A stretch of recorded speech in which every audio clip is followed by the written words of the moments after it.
Slide number 16 17. இன்னைக்கு நம்ம பார்க்க போறது இன்டர்ஃபேஸ் இம்ப்ளிமெண்டேஷன். நான் ஒரு கிளாஸ் கிரியேட் பண்றேன். அந்த கிளாஸுக்கு டைப்பே பாத்தீங்கன்னா இன்டர்ஃபேஸ் தான் போட்டிருக்கேன்.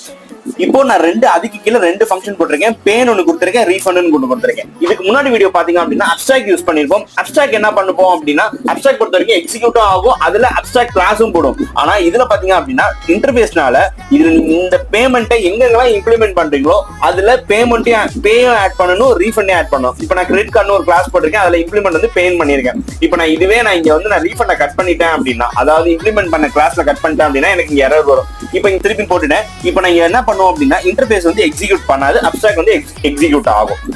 இப்போ இதோட வேல்யூ பாத்தீங்க அப்படின்னா இப்போ நம்ம இன்டர்ஃபேஸ் எதுக்காக போட்டிருக்கோம் அப்படின்னா எங்கெங்கெல்லாம் இந்த பேமெண்ட் கிளாஸை கனெக்ட் பண்றோமோ அங்கெங்கெல்லாம் இந்த 2 ஃபங்க்ஷன் நம்ம கண்டிப்பா போடணும் அப்படின்றத நம்ம கான்ட்ராக்ட் பண்றோம். இந்த வீடியோ பிடிச்சிருந்துச்சு அப்படின்னா நம்ம வீடியோக்கு லைக் பண்ணி ஷேர் பண்ணிருங்க. நம்ம சேனல் சப்ஸ்கிரைப் பண்ணாம இருந்தீங்கன்னா சப்ஸ்கிரைப் பண்ணிருங்க. தேங்க்யூ ஃபார் வாட்சிங்.